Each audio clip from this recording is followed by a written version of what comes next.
Welcome back to MuscleTV, MuscleTV Radio, MuscleTV podcast.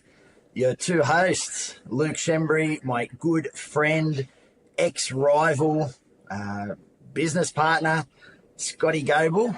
Max has won us back. I'm shocked. Well, we couldn't say no after they sort of, threw the very, very similar to what Spotify did to Joe Rogan. We really did have to jump back on board. But, mate, it is good to be back. It's been a long time. But Muscle TV, man, it was a real institution back in the day. And it really brought us a lot of notoriety. So much appreciation to Max's for bringing this back. We're excited to be a part of it. Thank you very much to Max's. We're really looking forward to this. And Scotty and I, we have, produced a lot of content before, and we've been a bit hit and miss, but we've made a commitment. If Max's want us around, we're going to really commit to this and pump out some regular content. It's been a while. I think the last Muscle TV that we shot was in 2016. Wow. Yeah. Okay. Time certainly flies. And, we had Muscle Radio going there for a while, but, that kind of, fell by the wayside along with a couple of our other projects, but, nonetheless, it's an awesome brand to be a part of. So, hopefully we can continue to bring a high standard and raise the profile of the Maxes and provide some nice information for our listeners and viewers. 100%. And look, at the moment, we're just kicking off with this podcast. We're going to do it regularly. We're going to try to keep it maybe a little bit shorter in length. And then the sky's the limit. If Maxes want to keep us around, then look out. We're going to pump plenty of content on this channel. Have lots of fun. Muscle TV. So I guess Muscle TV, Scotty, what was it all about? It was about bodybuilding, putting on maximum muscle mass, nutrition, having a bit of a laugh. We want to carry that all over in this podcast, don't we? We certainly do. I mean, back in the day, it was really the only way to access Australian bodybuilders. Through the international media, you had access to the big American guys. But for me, I was more inspired by the locals because I knew they were doing it under similar conditions to me. So I remember watching, Luke Wood and Matt McLean and Sam Pappas and all those guys back in the day. And then you joined shortly after, and then you got me on board, and it's amazing. I got recognized at the shops not that long ago with my daughters there. It was a very proud moment for me because someone came up and went, "Are you Scott Goble?" I was like, "Yes, I am." And he said, "I used to watch you all the time on Max's Muscle TV." And I was like, "Look at this, kids. Pay your old man some respect, like I am someone, So it was fantastic for our profiles, and it was a hell of a lot of fun, to be honest, which is the main reason we're back, is because we have a lot of fun. And, mate, it's a funny thing because it used to be on the community channels before. It wasn't on free-to-air. Like, it was free-to-air community channel, not 7, 9 or 10, before the days of the internet or anything like that. And, to this day, I still get people reaching out saying, I used to watch Muscle TV every Saturday in jail. They used to play it on the TV. And mate, they said it was a very popular show, and the amount of people that have reached out watching Muscle TV in jail. So that's our audience at the moment, Scotty. That's who still is engaging with us. That's maybe more your target demographic. My business has sort of gone in another direction, but it's always nice to know that you've got those guys on your side, I suppose. And look, we're going to cover, like we said, heaps of topics. If anyone out there has any topics they'd like to cover, please leave a comment below. We'll look through everything, and we really want to get some feedback about, the next podcast and what we want to talk about. But this one, we've had so many people asking us, where have we been? What have we been up to? 2016 last Max's Muscle TV. I think we wrapped up our last Muscle Radio podcast just before COVID hit. So it was like 2020 around the Arnold Classic. So it's been a number of years. We kind of transitioned from bodybuilding, didn't we, Scotty? And we had a bit of an ambitious project. It was Midlife Man. It was on YouTube, and we did one season. Actually got a really good, got some really great feedback that it was an enjoyable show, but it kind of just disappeared, Scotty. I don't know if we should tell people, did Midlife Man go out like you'd expect middle-aged men to go out doing very difficult physical activity with no prior training? As it turns out, yes. I mean, we learned a lot. While our mission statement was probably to inspire men of middle age to go out and tackle new physical tasks, which they hadn't previously done before. You were surfing and me with BJJ. Perhaps that wasn't the wisest of moves, because I was certainly taken out in rather spectacular style by BJJ. Only the one major surgery. But a few other injuries along the way. So, yeah, how's the surfing going, mate? Have you been on that Bali surf trip yet? Mate, Bali surf trip within 18 months, I have fallen very, very short. Mate, I had a couple of injuries. One of them was actually on Midlife Man. We spoke about it. I was trying to run straight after doing bodybuilding for 20 years and not running for 20 years. And I thought, I'm going to go and run and do a 2K run down the park. Completely destroyed my knee. I had inflammation of the bursa and the cartilage, and it was very, very bad. I'm talking, it was 18 months almost before I had a full recovery. Freaked me out completely about injuring myself, put a big spanner in everything. And then also I had an old bodybuilding injury, a cervical neck injury that flared up from paddling and holding myself up trying to paddle. And mate, I went through everything there, physio, injections in the neck, absolutely everything. So my efforts to continue Midlife Man, that was it, completely over. I was destroyed. But in my case, I've got to say one thing. It was a kind of a silver lining, because what I found was when I was trying to do all these different activities, I was so terrible at it. Like it was honestly like having some sort of, like I was recovering from some sort of disease, trying to be a big pro bodybuilder. Like I had no physical fitness, no flexibility, no mobility. No endurance. Like it was very worrying. I had this like I had this real sense of mortality. Like, what am I actually doing to myself? I've got young kids, and I want to be around for a long time, and it freaked me out. Like it absolutely freaked me out. So when I had that knee injury, one thing that I could continue, because we were still trying to work out where we were going to live on the Sunshine Coast, and we were living in this resort, and literally at our back door, we had a 25-metre outdoor heated pool. So after about 8 o'clock, there was no one in the resort that would go for a swim. And mate, I put in, I think it was like 15 months of paddling out the back on my big foam board in the middle of the night, like 9 o'clock at night.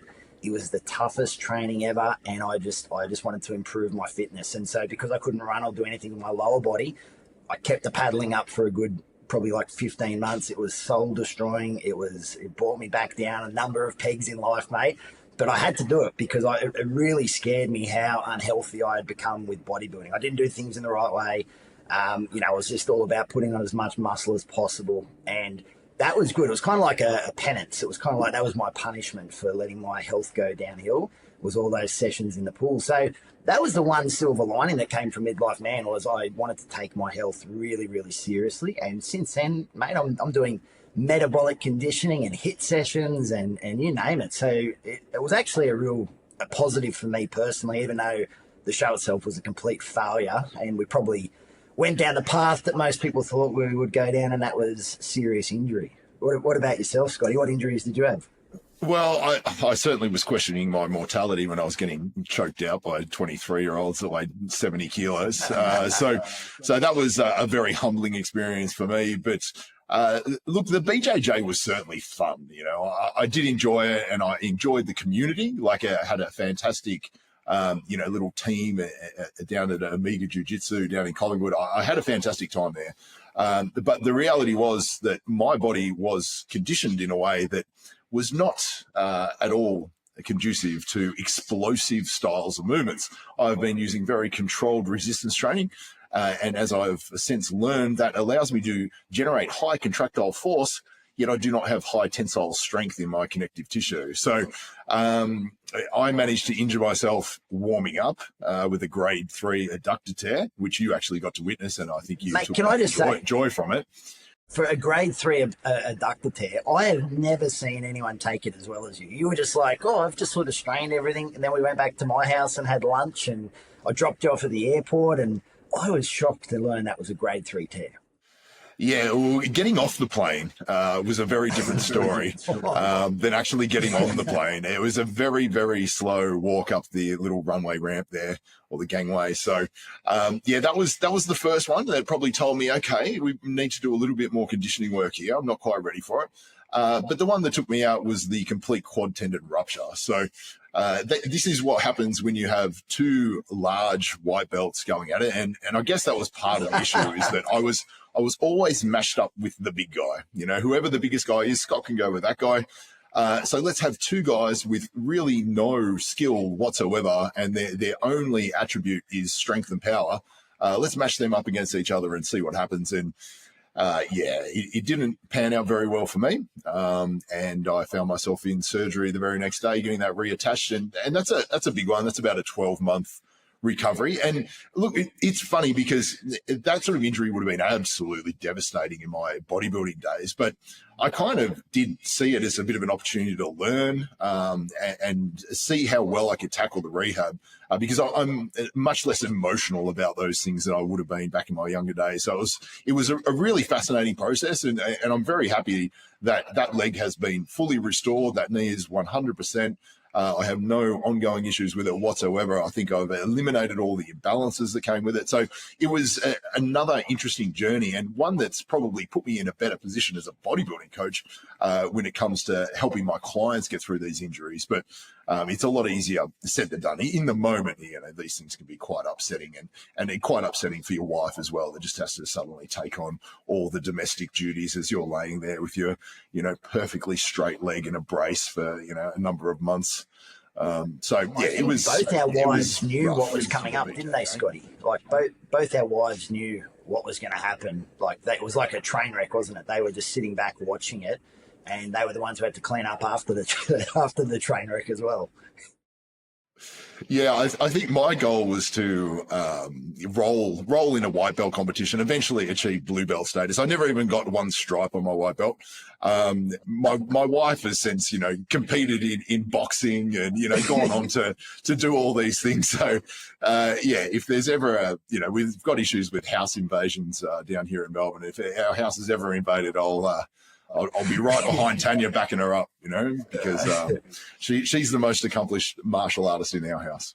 Oh, mate, that is hilarious. It is. And so we're getting through that. Like, we've had these injuries. We still had muscle radio, and we're actually pretty consistent with muscle radio. Like, I think we kicked off in, was it 2015 or like around that period? We had Andrew Locke, who, you know, if you've followed anything with Andrew, he sadly passed away last month, and that was pretty devastating, wasn't it, Scotty? Like, Andrew Locke, what a legend. He helped me with my back injury when no one else could. He reached out. He never charged me. I mean, he changed my life completely. Like, that was a very big loss to the strength and bodybuilding community in Australia, to lose someone like Andrew Locke, who was on Muscle Radio. He was on MuscleTV. He was great supporters of ours. I know we had a lot to do with him. And, yeah, that was a pretty sad time, wasn't it? It still is, to think about it. Absolutely. I mean, it's a fairly recent passing, and he was just total icon in the strength and bodybuilding community, both in Australia and internationally. If there's one thing we could say about Andrew, it's that he's really left a legacy. Like he has impacted the physiotherapy community more than any other individual that I'm aware of. But he has left behind him a bunch of young physios which are carrying on with his practices and doing a fantastic job. And I think, you know, you can't do much more with your life than inspire others to follow in your footsteps. And I think he's inspired more people than anyone else I know. So, rest in peace, Dr. Andrew Locke, a huge contributor to both of our lives, professionally and personally. Certainly an inspiration to me. I remember seeing him at times when I was very, very low, and feeling incredibly uplifted when I left that conversation with him. And I didn't realize that he was doing this intentionally, but it's something that he sort of taught me later on when I attended some of his workshops, about generating that positivity and that enthusiasm in his clients so that they're motivated to go through what can be quite a painful rehab process. And I've tried to now bring that to my clientele, where if they come to me and they're down and they're disappointed, they're, you know, seeing the negative in every situation, I try and bring into light the positive and encourage and inspire them. So absolute genius of a man, but an incredible personality as well as an incredible mind. So yes, the great Dr. Locke, rest in peace. We should definitely be dedicating some episodes to him, but I am very lucky to know a number of physios down here that had a great relationship with Andrew and carry on utilizing a lot of his practices and theories. And we got actually Muscle Radio had the biggest amount of listeners when we had Andrew Locke on. And that was back in, like I said, 2015, 16. He came on at the very beginning with Muscle Radio. He was a fantastic supporter of it. And yeah, he'd be greatly missed. But so we kept up Muscle Radio for a few years, Scotty. We did it for almost 5 years, a bit hit and miss. I mean, sometimes we pumped out an episode maybe within 2 weeks. Sometimes it was within 2 months. But we got a pretty loyal subscriber base. And, you know, they've been asking a lot of questions about what happened to Muscle Radio too. I think it really died in the arse when COVID hit, because we did the Arnold Classic wrap-up, or the pre-Arnold Classic show, and I think that was the last one that we did, because then straight away we're thrown into lockdowns and, you know, it just decimated the fitness industry. But we had a bit of a different tale with COVID, Scotty. I mean, up here in Queensland, it was just borders are shut, but pretty much go and do what you want. I mean, I remember watching the news one day about people getting arrested in Melbourne for going to the local park, and I was still scooping out lollies from the local convenience store with my hand and putting them in bags. It was a tale of two different like cities and stories. We were very relaxed up here, but you guys got absolutely smashed through COVID and you know, one of the longest lockdown in the world. And I mean, how did you find that, Scotty, being someone who was doing face-to-face PT and then just all of a sudden, no, you got to stay at home for the best part of 2 years? Yeah, well, look, it was an interesting time. I mean, for me personally, it sounds terrible, but I look back on it with incredibly fond memories.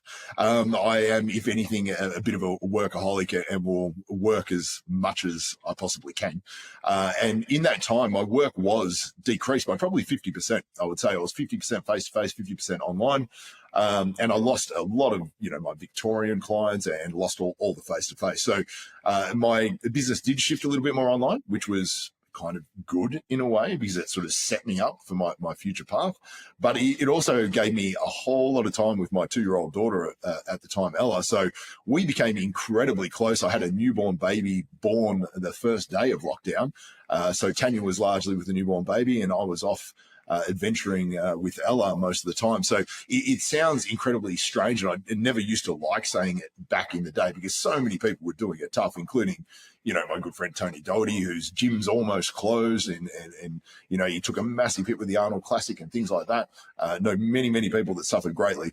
But for me, it was almost a wonderful year or two where I got to step back from the intensive workload, had enough money coming in to maintain ourselves, and just enjoy a lot of very close family time. So sounds strange, but I had enough equipment to get by, and you know, COVID came and went, and I almost, look back on it with fond memories. I'm not asking for another Melbourne lockdown. So, but that was it, wasn't it? We kind of said, oh, look, PTs are out of business, gyms are out of business. It's the world's changed. And that was kind of what killed off Muscle Radio more than anything else, wasn't it? Not that we didn't enjoy doing it, or, you know, like I said, we had a great subscriber base, but kind of COVID just took over, and that was it, wasn't it? It was, and we had Craig Lucas, and while Craig would have potentially been able to contribute, and we could have done it online, the thought of actually getting Craig to download an app or, you know, hook up a microphone to his laptop was far too daunting a task for the old fella. So make a Skype call. Couldn't even make a Skype call. No, all too much. So that's was probably the final nail in the coffin, because he used to come around to my place and we would record downstairs together. Miss Craig Lucas, but it was his technological insufficiencies which ultimately killed the show. Yeah. And then I guess there was a big shift in the fitness industry worldwide, wasn't there? Would you say that was sort of like a catalyst when people became more comfortable and confident, maybe working with a trainer online? And it was a real, like, I guess up until that point, it was seen as something that, you know, maybe you can't sort of do as good a job. And then afterwards, people are doing classes online, personal training online, checking in with coaches online. Kind of really exploded the whole digital side of the fitness industry, didn't it? Yeah, there was a lot of innovation, or to me, it appeared like innovation, and it forced me to adopt a few sort of rudimentary systems and structure, which allowed me to make the transition to online a lot easier. So it did. And I think you're absolutely right. It inspired confidence in the consumer itself that they could get a valuable product online and they didn't actually have to go see someone face to face. So yeah, virtual fitness became a very real thing. And I think, to a degree, it never went away. It definitely reshaped a lot of things, even in terms of, the working from home, the virtual meetings, all of that. So it was an unusual time of our lives, certainly, but one that, drove the fitness industry in a particular direction. And it's been very beneficial for me, certainly. Well, if we're talking about beneficial things that came out of COVID from a purely selfish reason, you being out of work by 50% was really, really good for me, because I was able to engage your services and do a number of training videos for exercises that I had put off for, gosh, so many years. And mate, you smashed it out of the park. And to this day, I'm still handing out videos of exercises with Scott Goble. But mate, we powered through a whole library, didn't we, of exercises during that? You actually were doing it in Doherty's gym, which was empty. And I mean, that just from just to see that, it's not something that you would normally see. Doherty's gym completely empty, just Scotty Goble taking through exercises. It was a pretty crazy time. They can't retrospectively issue fines for violations of COVID protocols, can they? Because I don't know how many details we should go into there, but a lot of them were done in the little basement garage, and right. Probably did sneak in quite a few at Doherty's gym at a later date. Yeah. And so now we go to the present day. What are we going to tell our subscribers? Where are we up to, Scotty? Look, I've gone down the road of trying to push fitness, hit sessions, Metcon, still resistance training. I'm down to 100 kilos, and I got my best blood work back that I've ever had, or everything within range. When I stopped bodybuilding, I had the blood work of an 80-year-old person who was on the way out. But now everything's within range, feeling really good. We've both been very lucky to help literally thousands of Australians now with their own fitness. And I know personally I'm pretty pumped to sort of be sharing all this and to talk about the new adventures, whether it be bodybuilding, whether it be pushing your fitness a bit, nutrition, supplements, bodybuilding. I mean, there's nothing that's not on the table. And I kind of feel like now, Scotty, even though we had experience as competitors before, now we've really put some time under the belt being coaches as well. It's given us a bit of a different perspective and some new insights into all of those topics. Absolutely. In terms of my own personal training, I've definitely stayed within the bodybuilding realm where I'm most comfortable, and I love my resistance training. I do a smattering of cardio every now and then, and I'm very, very diligent with maintaining an active lifestyle in terms of ticking off a step count and things like that on a weekly average basis. So I've certainly enjoyed that. I've completely modified my approach to nutrition. Whereas back in the day, I remember I thought I would just be a big fat guy when I finished bodybuilding, because that's kind of what I was in the off season of bodybuilding. So I thought I'd just gravitate towards that. And over time, through a series of education and lectures and things of that nature, I sort of learned about this intuitive eating business and actually listening to physiological cues and how if you just eat to feel really good and you don't eat to the point where you're really stuffed full and, you focus on quality food, you can actually maintain quite a good body composition and nice stable energy levels. So that's my lifestyle now. And it has led to a great increase in productivity. It's amazing what you can do when you have a baseline of cardiovascular fitness, good health, and good nutrition. When it comes to general productivity and sleep quality and things of that nature, I am more energetic now as I get closer to 50 than I was back in my mid 30s when I was, pushing 130, 140 kilos in the off season. So yeah, it has been definitely a transition in terms of lifestyle, but one that has been incredibly beneficial. And, I've done the ECGs and the calcium scores and all that sort of stuff. And I seem to have gotten in and out of the bodybuilding lifestyle relatively unscathed, which I'm incredibly grateful for. And I hope to, continue to work on my longevity, I guess, more so than anything else. My goal as a minimum is to certainly see grandchildren. So I want to take that relatively seriously because I want them to know the suffering that they have brought to me.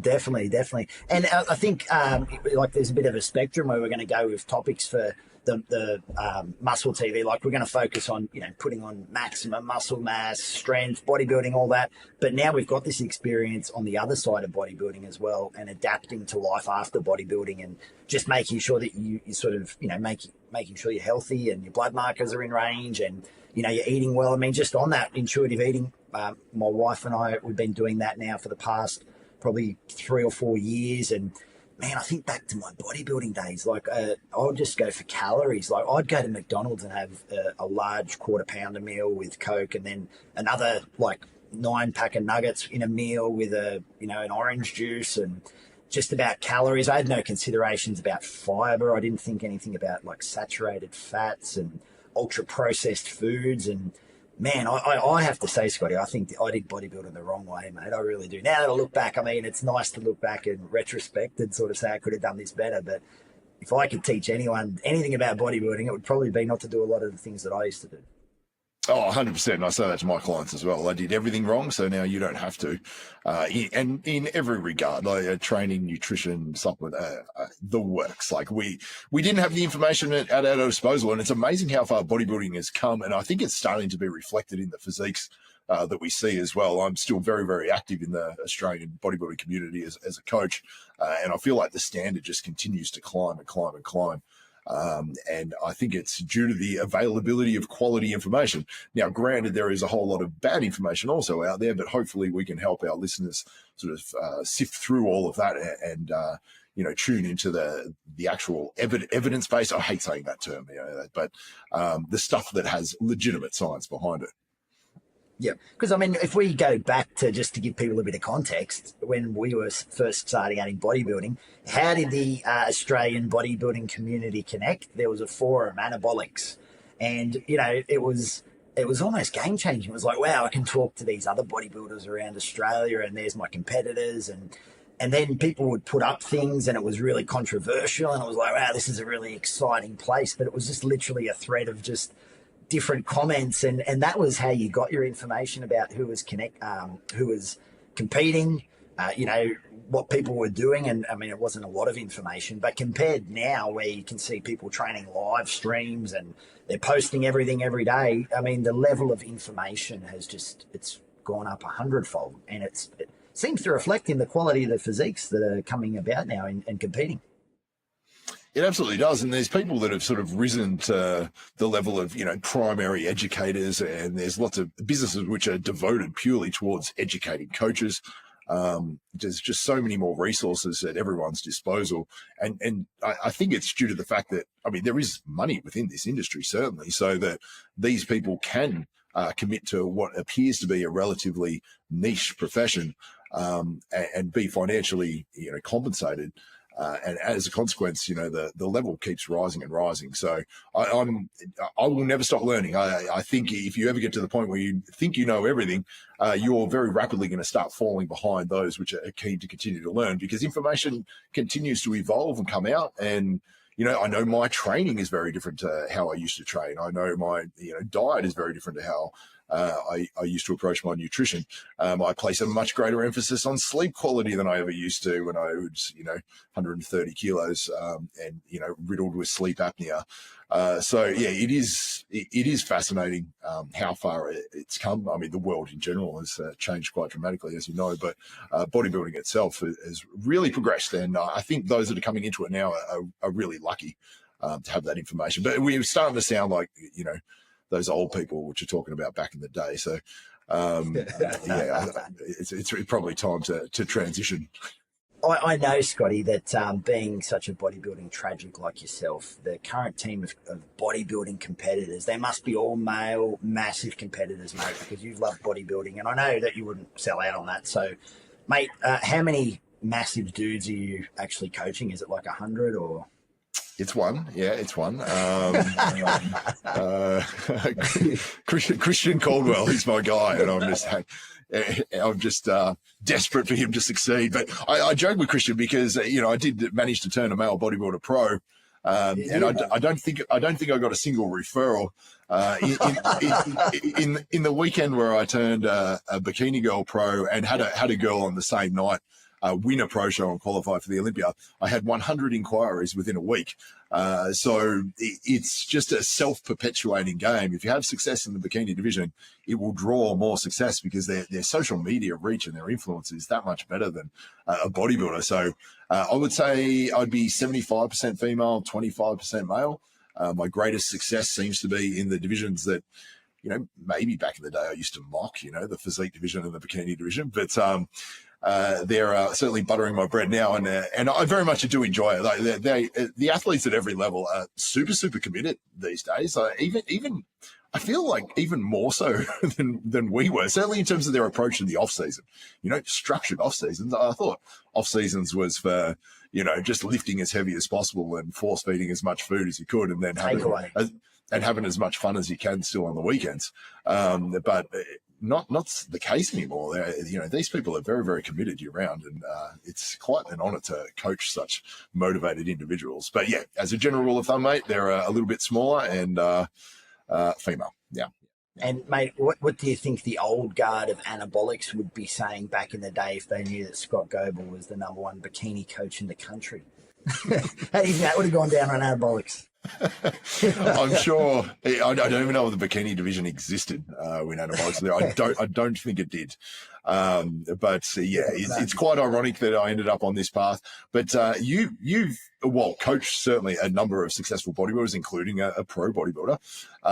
You've gone down the path more so of helping the general population, which is an interesting, career path for yourself, because you were the biggest meathead I knew back. Yeah, mate, it's been a very strange, I guess, transition. If you had have said, if I was to help anyone with their training and nutrition, I would have said, no, it's got to be like a top level person in whatever field they are. Otherwise, it's a waste of time. But then I don't know, I find that helping more everyday people, they seem very grateful. They're loyal. They won't just leave you for another coach straight away. And you're genuinely having a positive impact on their life, like helping someone get up on stage and compete. That's great, and I do enjoy that.